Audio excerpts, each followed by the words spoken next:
Integers.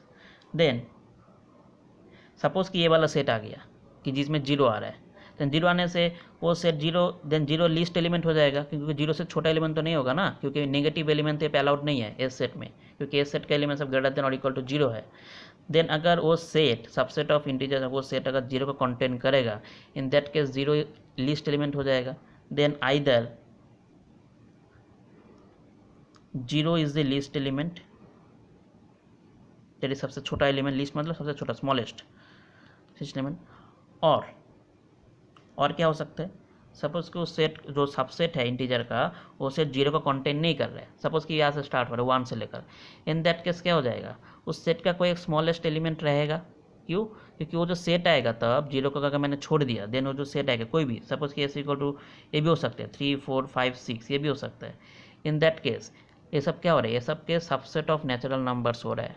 और हम लोग जानते हैं कि by well ordering property that is every non empty subset of natural number contains a least element. ठीक है, इन दैट केस क्या होगा कि S contains a smallest element by OL ordering property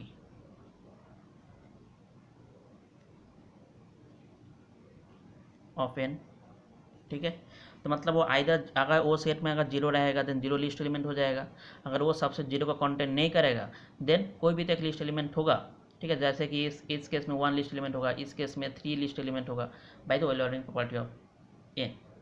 then मैं क्या मान रहा हूँ कि इन आइदर केस, कोई भी केस में मैं इसको आर मान रहा हूँ, दैट इज वो रिमाइंडर आइदर जीरो होगा और जीरो से बड़ा होगा, जीरो से छोटा तो नहीं होगा कभी भी। क्यों? तो उस सेट का एलिमेंट सब जीरो और जीरो से बड़ा ही है। That is in either case, मतलब कोई भी केस में मैं इसको क्या बोल सकता हूँ, वी कॉल इट आर। ठीक है, वेयर आर क्या होगा, आइदर जीरो होगा और ग्रेटर देन जीरो होगा, इक्वल टू जीरो इस केस में होगा, ग्रेटर देन जीरो इस केस में होगा। ठीक है, तो इसका मतलब क्या हो रहा है, क्या बोल रहा है, in either case we call it R. इसका मतलब हो रहा है that is S is a subset of non negative integers, then either case, then either zero is the least element of S और S contains smallest element by well ordering property of N. मतलब इसके अंदर ऐसा कोई element तो आएगा, least element जो है आर आएगा। मतलब आर क्या है, are is element of S. Then अगर आर अगर एस का एलिमेंट है देन एस का एलिमेंट होने का कंडीशन को भी सेटिस्फाई करेगा। एस का एलिमेंट होने का कंडीशन क्या है, उसको ए माइनस बी एक्स होना पड़ेगा, जहाँ पे एक्स का भी बिलोंग करेगा, जेड में बिलोंग करेगा। देन अगर एस में बिलोंग कर रहा है then we can write r as a minus b into some integer. Suppose वो इंटीजर को मैंने क्यू मान लिया। ठीक है, देन मैंने लिख लिया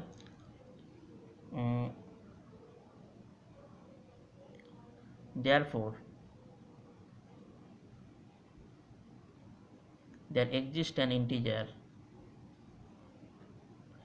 q such that क्या लिख पाएंगे हम, that is A minus B q equal to r. और जो आर है वो क्या है, आइदर जीरो है और ग्रेटर देन और इक्वल टू जीरो है। ठीक है, दैट इज हम लोगों ने अभी क्या प्रूफ कर दिया, that is a equal to B Q plus are, जहाँ पे आर इज ग्रेटर देन और equal to zero. That is देखो मैंने यहाँ तक प्रूफ कर लिया स्टेटमेंट का, that is a equal to B Q plus r and r is greater than और इक्वल टू जीरो। मतलब ये वाली इनइक्वालिटी मैंने प्रूफ कर लिया। अभी क्या बच गया, r is less than b, r is less than b ये प्रूफ करना पड़ेगा। कैसे करोगे, तो देखो आर तो लेस देन बी होगा, क्यों, here R is less than B, क्यों, because if R is greater than और इक्वल टू बी देन क्या होगा हम लोग देखते हैं। ठीक है, देन देखो मैं यहाँ पे एक एलिमेंट लिख रहा हूँ, यहाँ पे A minus Q plus one into B. ये एलिमेंट किस टाइप का आ रहा है, देखो कि ए माइनस बी से इसको मल्टीप्लाई करो, A minus B Q and minus B. ठीक है, यहाँ तक आ गया। अभी देखो ए माइनस बी क्यू इसका मतलब क्या है, r, that is r minus b, यहाँ तक आ गया। ठीक है, तो अभी ये जो एलिमेंट है A minus Q plus one into B और आर यहाँ पे करने के बाद क्या आ गया, आर माइनस बी। तो यहाँ पे देखो r is greater than equal to b, इसका मतलब बी को अगर मैंने इस तरफ लेकर आ गया देन आर माइनस बी क्या हो जाएगा, greater than equal to zero, greater than equal to zero आ जाएगा। दैट इज़ क्या मिल रहा है मुझे कि A minus Q plus one into B एक ऐसा एलिमेंट है जो कि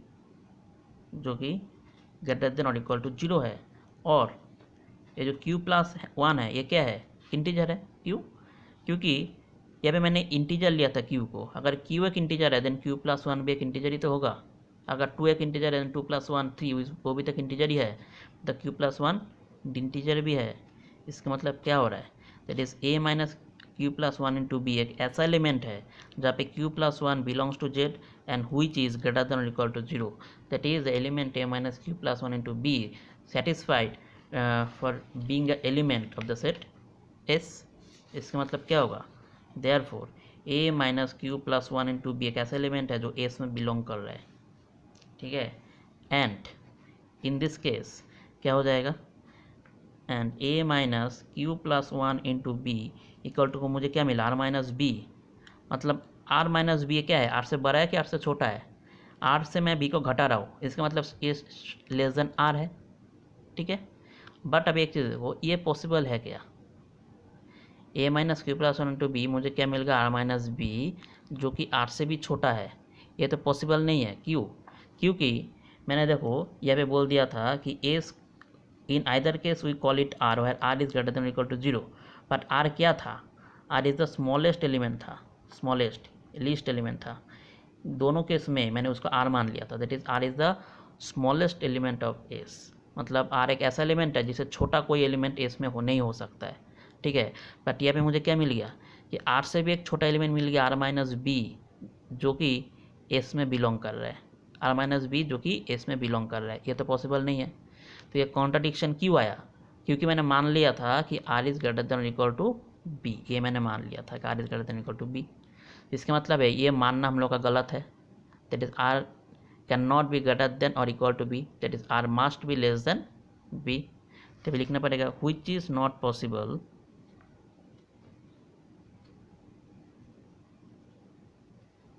as R is the least element of S। समझा कि मैंने क्या बोला? therefore क्या होगा, R is not greater than or equal to B, that is R is less than B। then ये वाला relation R is less than B and R is greater than or equal to 0, दोनों को मिलाने से हमको क्या मिला जाएगा? सपोज कि मैंने इसको 1 नाम दे दिया, इसको 2 नाम दे दिया। therefore from 1 and 2 हम लोग क्या मिलेगा, it is a equal to B Q plus are, जहाँ पे r greater than equal to zero को मैं इस टाइप से लिख रहा हूँ, zero less than equal to r. ठीक है, अभी r is less than B. तो देखो ये रिजल्ट प्रूफ हो गया अभी यहाँ पे। ठीक है, that is for any two integers A and B with b greater than zero we can write a equal to B Q plus r for any two integers Q and r lies between zero and b. ठीक है, अभी यहाँ पर ये proof खत्म नहीं होता है। क्यों? क्योंकि यहाँ पे मैंने बोला था two integers, two unique integer पे एक चीज़ होगा कि यूनिक ये वर्ड बहुत इंपॉर्टेंट है। For any two integers A and B with B greater than zero there exist two unique integers. मतलब ये जो क्यू एंड आर है ना, ये यूनिक होगा। ठीक है, ये तुम अलग से हम लोग और कोई इंटीजर हम लोग वहाँ पे नहीं ले सकते।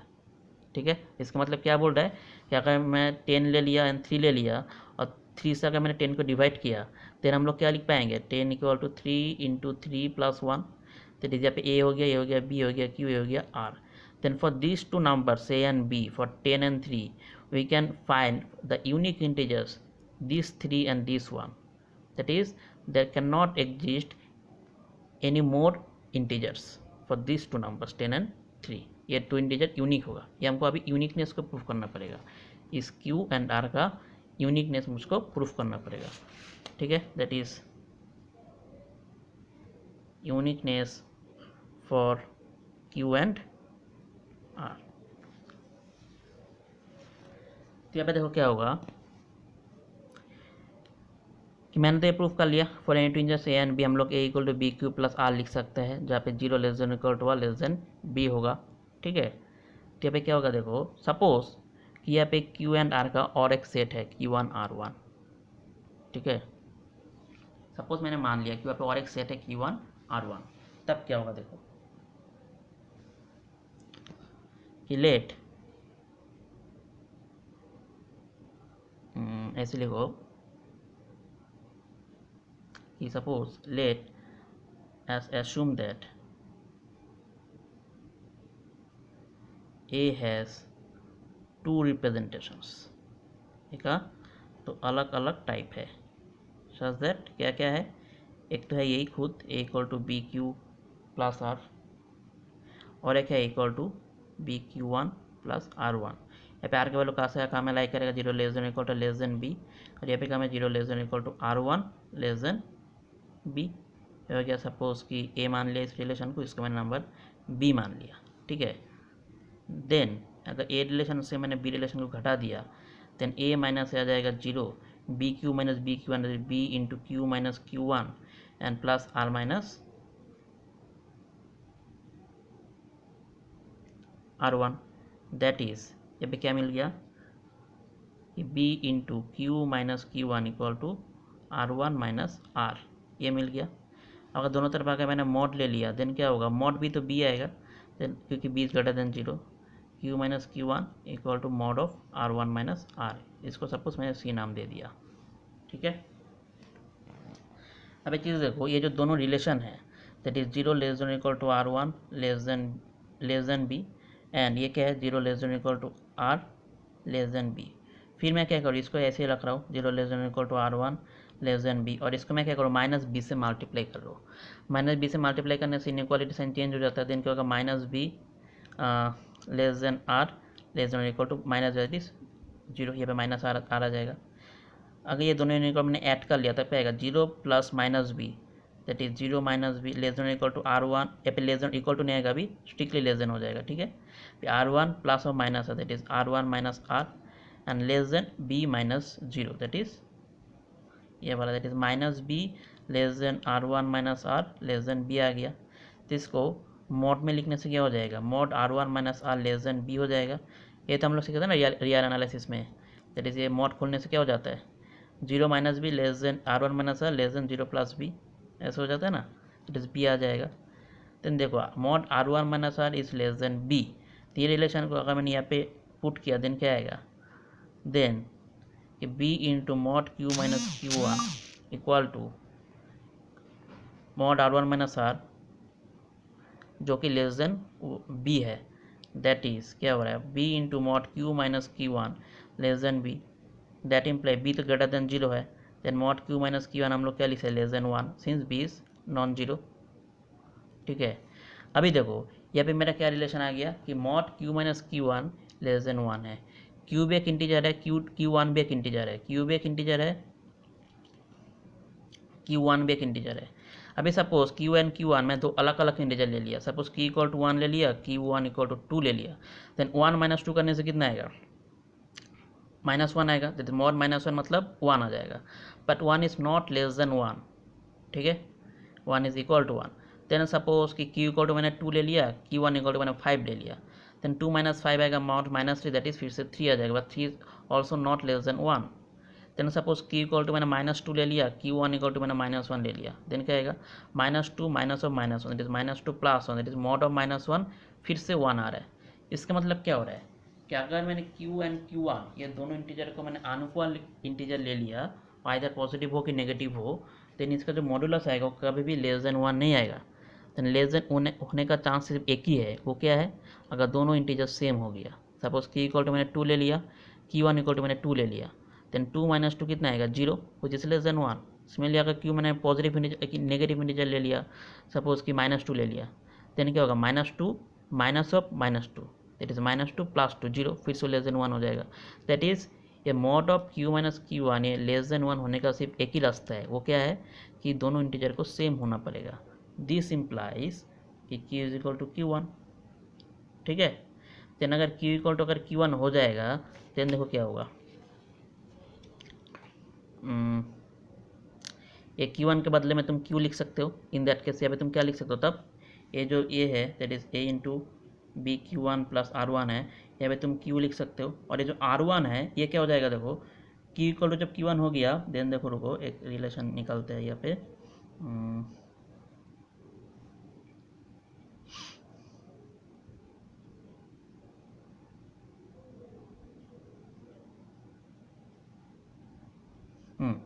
ये जो Q इक्वल टू Q1 है, जब हम लोग यहाँ पे बिठाएंगे Q equal to Q1, then ये क्या आ जाएगा relation B into Q1 minus Q1 equal to mod of R1 minus R, that is Q1 minus Q1 तो जीरो हो जाएगा, that is mod R1 minus R, that is R1 equal to कितना हो जाएगा, R हो जाएगा ना, that is R1 equal to हम लोग क्या लिख सकते हैं, R लिख सकते हैं इन दैट केस, देन ये क्या हो जाएगा BQ प्लस R। इसका मतलब क्या हो रहा है, मैंने एक रिप्रेजेंटेशन मैंने A equal to B Q plus R माना था, और दूसरा रिप्रेजेंटेशन हम लोगों ने A equal to B Q one plus are one माना था।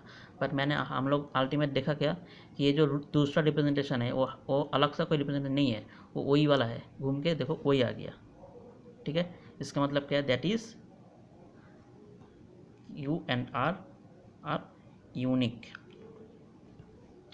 समझ में मैंने क्या बोला ये।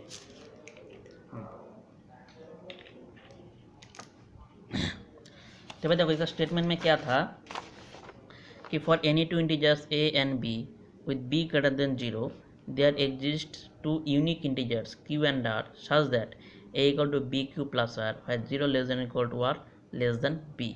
बट ये जो बी है, ये जो ग्रेटर देन जीरो मैंने बोला है ना, ये लेस देन जीरो भी हो सकता है। ये थोड़ा और जनरल फॉर्मूला है डिविजन एल्गोरिथम का। वो क्या होता है, वो क्या बोलता है, मोड जनरल रूल और फॉर्म बोल सकते हो ऑफ डिविजन एल्गोरिदम। वो क्या क्या बोलता है, that is for any two integers, for any two integers A and B with B non zero. इसका मतलब है क्या कि बी आइदर पॉजिटिव भी हो सकता है, बी नेगेटिव भी हो सकता है, पर सिर्फ जीरो नहीं हो सकता है। पहले वाला केस में मैंने लिया था B strictly greater than zero, फिर इस केस में मैं क्या बोल रहा हूँ, बी लेस देन जीरो भी हो सकता है। Then there exist two unique integers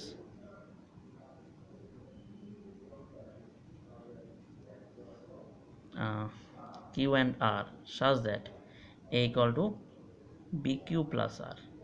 ठीक है, जहाँ पे r की वैल्यू कहाँ से कम लाइक करेगा, zero less than equal to less than mod b होगा तब। ठीक है, तो इसका अगर प्रूफ करने चाहोगे तो क्या होगा कि सब कुछ तो सेम ही है, सिर्फ मैंने क्या मान लिया कि b इज़ नॉन जीरो, मतलब b पॉजिटिव भी हो सकता है, b नेगेटिव भी हो सकता है। तो b जब पॉजिटिव होगा तब तो ये वाला प्रूफ आ जाएगा। तो हमको अभी सिर्फ b अगर नेगेटिव है, सिर्फ वो प्रूफ करने से ही कंप्लीट हो जाएगा। ठीक है, so it is enough to prove that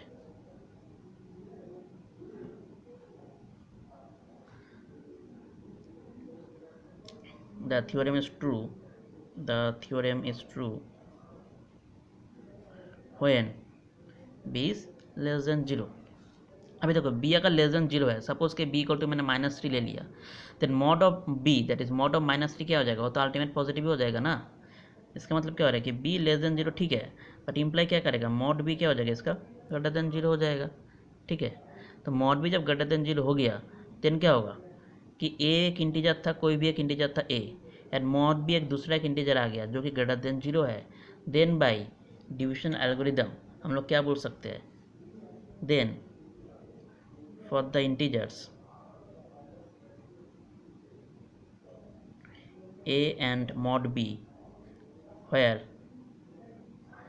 mod b is greater than 0 there exist two integers अब लिख लो, then by division algorithm we can say that mod b greater than 0 there is two integers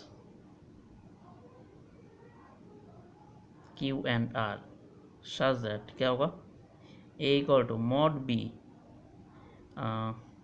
ऐसे लिखो into Q1 लिखो अभी to R, जहाँ पे zero less than equal to are less than क्या हो जाएगा मॉड b। अभी जब a मॉड b हम लोग क्या जानते हैं कि मॉड x होता है जब x greater than zero, zero होता है जब x is equal to zero, and minus है जब x is less than zero. तो यहाँ पे तो मॉड b, ये तो मतलब b तो लेस देन जीरो था ना, b क्या था, लेस देन जीरो था, देन मॉड b को हम लोग क्या लिख सकते हैं, minus b into Q1 plus are, जहाँ पे zero less than equal to are less than mod b। That is यहाँ पे हम लोग क्या बोल सकते हैं, a equal to b into minus Q1 plus R, zero less than equal to are less than mod b। That imply a equal to Q1 क्या था, Q1 एक इंटीजर्स था। ठीक है, यहाँ पे Q1 ले लो, दैट इज Q1 क्या था कि इंटीजर्स था, that is minus Q N भी इंटीजर ही होगा, तो ये क्या हो जाएगा, इसके मैंने सपोज मैंने क्यू मान लिया, r 0 less than equal to are less than mod B where q is equal to minus Q one belongs to Z. ठीक है, तो यहाँ पे Q1 मानना पड़ेगा इन दैट केस। ठीक है, तो इस केस में भी प्रूफ हो गया। इसका मतलब क्या बोल रहा है, that is a division algorithm. अगर प्रूफ आ गया एग्जाम पे, देन तुमको क्या करना पड़ेगा, तुम्हें ऐसे केस बना लेना, स्टेटमेंट में तुम यही वाला लिखना, सिर्फ पॉजिटिव के लिए तुम लिखने से हो जाएगा। ठीक है, ठीक है, और ये और मोस्ट जनरल फॉर्म है इसका, जब बी लेस देन जीरो भी हो सकता है। ठीक है, बट अगर सपोज कि स्टेटमेंट पे ये दे दिया कि B is non zero, then तुमको केस वन करके इसको प्रूफ करना पड़ेगा पहले, और केस टू करके इसको प्रूफ करना पड़ेगा। देन इसको प्रूफ करने से पहले यहाँ पे लिख लेना then by case one. Case one मतलब ये वाला केस, जब B is greater than zero. By case one we can say that there exist two integers Q1 and R such that this. ठीक है, तो ये वाला प्रूफ हो गया। इसका मतलब क्या हो रहा है कि सपोज कि इसके मतलब कि ए तो कोई भी एक इंटीजर है, ए कोई भी एक इंटीजर है, एंड बी अभी कोई भी नॉन जीरो इंटीजर हो सकता है। ठीक है, होने से हम लोग क्या पाएंगे, they are exist two integers Q and R such that हम लोग क्या लिख पाएंगे, equal to B Q plus are, जहाँ पे zero less than equal to are less than mod B. यही था डिविजन एल्गोरिदम। इसका मतलब क्या हो रहा है कि सपोज -20 ए इक्वल टू मैंने -20 ले लिया, एंड बी इक्वल टू मैं ले लिया नेगेटिव, सपोज कि बी इक्वल टू -3 ले लिया। देन -3 से अगर मैंने -20 को डिवाइड किया, देन क्या आएगा, -7 यहाँ पे लेके आओ, देन आ जाएगा प्लस का रुको +7 ले लो, देन क्या आ जाएगा -21, सेपरेट करने से प्लस आ जाएगा 21 - 20 +1। Therefore for this two integers A and B there exist two another integers +7 and 1 such that हम लोग क्या लिख पाएंगे कि -20 इक्वल टू -3 इंटू 7 + 1। ये हो गया ए, ये हो गया बी, ये हो गया क्यू, ये हो गया आर। ठीक है, देन एंड अगर बी अगर कोई पॉजिटिव क्वांटिटी भी होगा तभी भी हम लोग लिख सकते हैं। ठीक है, सपोज कि ए इक्वल टू मैंने ले लिया 20, बी इक्वल टू ले लिया 3, देन 3 से 20 को डिवाइड करने से आएगा 6, 18, 2। इस 20 इक्वल टू हम लोग क्या लिख सकते हैं, 3 into 6 + 2 is equal to B Q R. Then for these two integers 20 and 3 there exist two another integers 6 and 2 such that 20 equal to 3 into 6 plus 2। But मैंने वही बात बोला है कि रिमाइंडर के वैल्यू कहाँ से कहाँ में लाई करेगा, तुम जिससे डिवाइड कर रहे हो डिवाइजर जो है उससे एक कम तक। जब तुम 5 से डिवाइड करोगे कोई भी इंटीजर को, 5 से अगर तुम कोई भी इंटीजर को डिवाइड करोगे तो रिमाइंडर कहाँ से कहाँ में लाई करेगा, 0 less than equal to less than 5 तक। मतलब आइदर 0 होगा और 1 होगा और 2 होगा और 3 होगा और 4 होगा, इससे आगे नहीं जाएगा। 5 कभी भी नहीं होगा। अगर तुम 5 से डिवाइड कर रहे हो देन रिमाइंडर 5 कभी भी नहीं होगा। सिमिलरली अगर तुम 6 से डिवाइड कर रहे हो कोई भी इंटीजर को, देन रिमाइंडर कहाँ से कहाँ लाई करेगा, 0 less than equal to are less than 6। तेरे जार के वैल्यू तब 0, 1, 2 अप टू 5 तक वेरी करेगा। ठीक है, जब तुम डिवाइसर से डिवाइड कर रहे हो उससे कम तक वेरी करेगा। So this is the division algorithm. ठीक है, और एक चीज़ मैं लिख देता हूँ यहाँ पे, देखो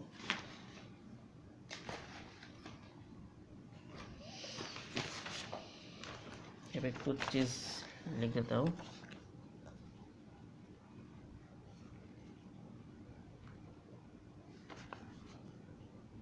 definition, that is q and q is called the quotient and r is called the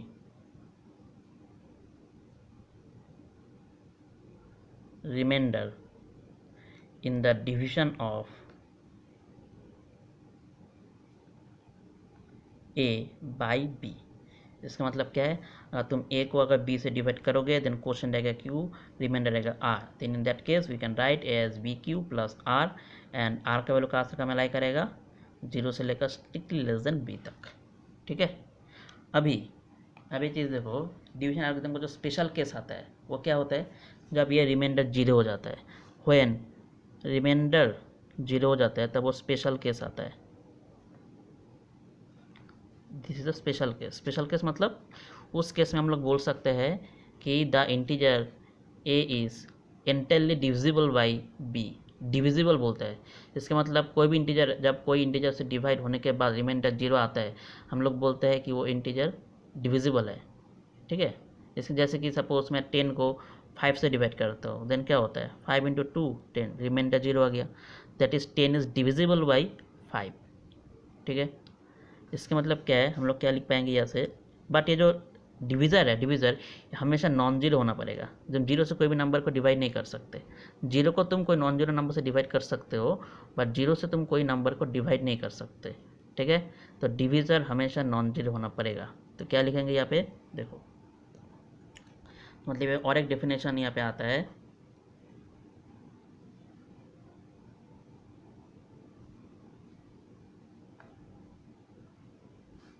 an integer a is said to be divisible by a non-zero integer b if there exists an integer c such that a equal to b into c। ठीक है, that सी का मैं लाई करेगा Z में।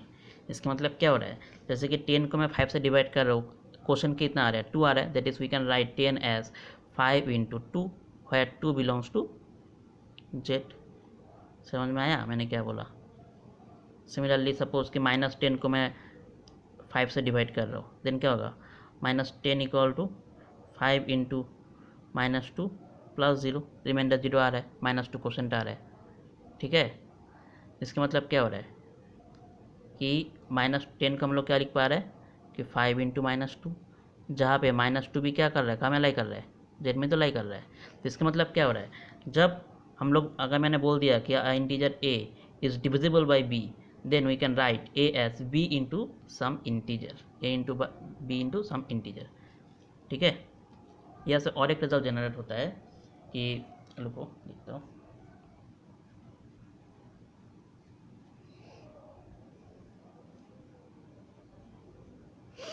कि if result देखो यहाँ पे,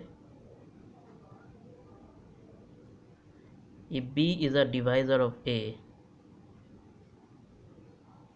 then minus b is also a divisor of a। ठीक है, ये तो ऑब्वियस बात है, क्यों, क्योंकि देखो b is a divisor of a, मतलब क्या है कि फर्स्ट ऑफ ऑल मैं डिविजर, मतलब मैं डिविजर को नॉन जीरो मान रहा हूँ।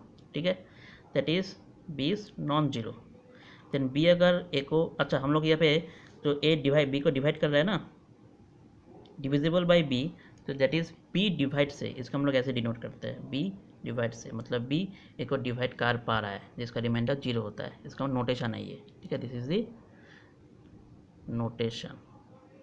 ठीक है, यहाँ पे क्या हो रहा है, b is a divisor of a, मतलब b a को डिवाइड कर रहा है, b डिवाइड्स a। इसका मतलब हम लोग क्या लिख पाएंगे, we can write a as b into some integer, suppose मैंने इसको c मान लिया। ठीक है, देन देखो ये जो रिलेशन है equal to B into some integer, इसको हम लोग ऐसे भी तो लिख पाएंगे -b इंटू -c। तो यहाँ पे c क्या था, c एक इंटीजर था, तो यहाँ पे क्या होगा, c अगर इंटीजर है देन नेगेटिव c, ये भी तो इंटीजर ही है, 2 इंटीजर है, हम लोग क्या जानते हैं 2 इंटीजर है, देन -2 भी तो इंटीजर ही होगा, it is -c is also an integer. इसका मतलब we can write a equal to -b into some integer. यहाँ से हम लोग क्या कंक्लूड कर सकते हैं, that is -b also divide से, दैट इज अगर b अगर a को डिवाइड करेगा देन इमीडिएटली हम लोग बोल सकते हैं -b भी a को डिवाइड करेगा। ठीक है, एक रिजल्ट हो गया। दूसरा रिजल्ट है देखो कि if a divides b and b divides c, then a divides c। इसका मतलब क्या, अगर रिलेशन से कंपेयर करो तो this is the transitive relation. ठीक है, तो देखो a b को डिवाइड कर रहा है, इसका मतलब क्या है, इसका प्रूफ कैसे होगा कि a b को डिवाइड कर रहा है, इसका मतलब कि there exist some integer k1 such that, हम लोग लिख पाएंगे कि a b को डिवाइड कर रहा है ना, तो रुको ए बी को डिवाइड कर रहा है, that is B can be written as A into some integer k1। Similarly B C को डिवाइड कर रहा है, जैसे कि 10 को 5 डिवाइड कर रहा है, तो you can write 10 as 5 into some integer. Then B अगर सी को डिवाइड कर रहा है, then there exist some integer k2 such that C equal to हम लोग पाएंगे b into some integer k2। ठीक है, देन अगर सी को डिवाइड करेगा, देन हमको दिखाना पड़ेगा C also can be written as a into some integer. Then देखो जो सी है हमको क्या मिला है, b इंटू k2। अभी b के जगह हम लोग क्या लिख पाएंगे, a k1। ठीक है, that is c equal to a को हम लोग क्या लिख पाएंगे, k1 इंटू k2। अभी k1 भी एक इंटीजर था, k2 भी एक इंटीजर था, और दोनों इंटीजर सपोज के 2 एक इंटीजर है, 3 एक इंटीजर है, दोनों को मल्टीप्लाई करने से क्या आएगा, 2 इंटू 3 वो एक अनदर इंटीजर है। That is where k1 k2 क्या है, एक इंटीजर ही तो है। तो that is we can write c as a into some integer format, therefore we can conclude that a divides c। Proved. ठीक है, और एक रिजल्ट है, देखो जैसे कि थ्योरम है कि if a divides b and a divides c, then a divides bx plus cy for any x y belongs to z। ये क्या बोल रहा है, अगर 2 अगर 4 को डिवाइड करेगा, 2 अगर 6 को भी डिवाइड करेगा, देन 2 ए 4 एंड 6 का linear combination 4x plus 6y भी को डिवाइड करेगा। x एंड y कोई भी इंटीजर हो सकता है, कोई भी पिक कर लो। सपोज कि मैंने x इक्वल टू 1 पिक कर लिया, y इक्वल टू 2 पिक कर लिया, देन क्या होगा, ये वाला नंबर क्या हो जाएगा, 4 into 1 plus 6 into 2, that is क्या हो रहा है 4 प्लस 12 दैट इज 16। देखो 16 को भी 2 डिवाइड कर रहा है, रिमाइंडर कितना आएगा, रिमाइंडर तो 0 आएगा, क्वेश्चन कितना आएगा 8 आएगा। इसका मतलब क्या हो रहा है, ये तुम एक्स एंड वाई कुछ भी ले सकते हो। अगर 2 अगर 4 को भी डिवाइड करेगा, 2 अगर 6 को भी डिवाइड करेगा, देन 2 4 एंड 6 का लीनियर कॉम्बिनेशन को डिवाइड करेगा for any 2 integers X and Y. इसको मुझे प्रूफ करना है इस थ्योरम को। ठीक है, ये तो एप्लीकेशन मैंने बोल दिया, इसका प्रूफ कैसे होगा, देखो इसको सब बुक में है ये सब प्रूफ। ठीक है, ए डिवाइड्स बी, इसका मतलब क्या होगा, that exist some integer k1 such that हम लोग क्या बोल पाएंगे, that is b equal to a into k1। Similarly a divide c, इसका मतलब क्या है, there exist some integer k2 such that we can write c as a into some integer k2।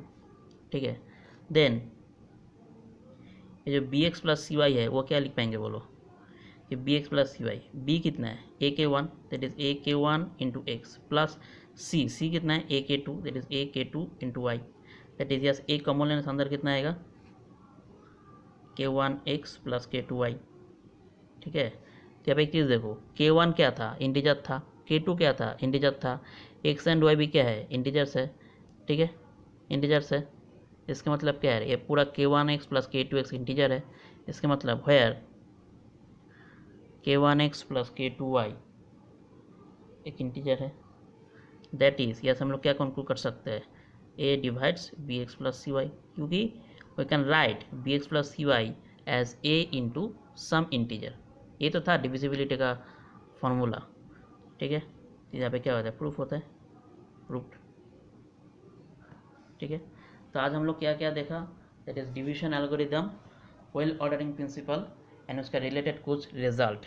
जब रिमाइंडर 0 आ जाता है तब हम लोग क्या बोलते हैं, the integer is entirely divisible by the integer b। ठीक है, और जब हम लोग b से डिवाइड करते हैं तो रिमाइंडर हमेशा 0 से लेकर स्टार्ट होके b से एक कम तक कंटिन्यू होता है, that is 0 1 2 up to b-1। ठीक है, ये देखने वाला बात है। तो मैं पेजेस को एक बार दिखा देता हूँ, बट ये तुम पढ़ोगे बुक से। ठीक है, सब कुछ बुक पे है, मैंने यहाँ पे समझा दिया, समझ में नहीं आने से मुझे बोलना। ठीक है,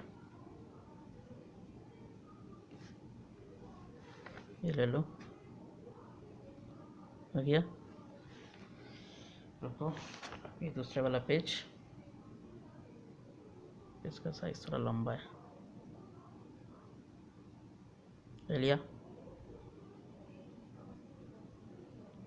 भैया यूनिकनेस भी प्रूफ करना पड़ेगा।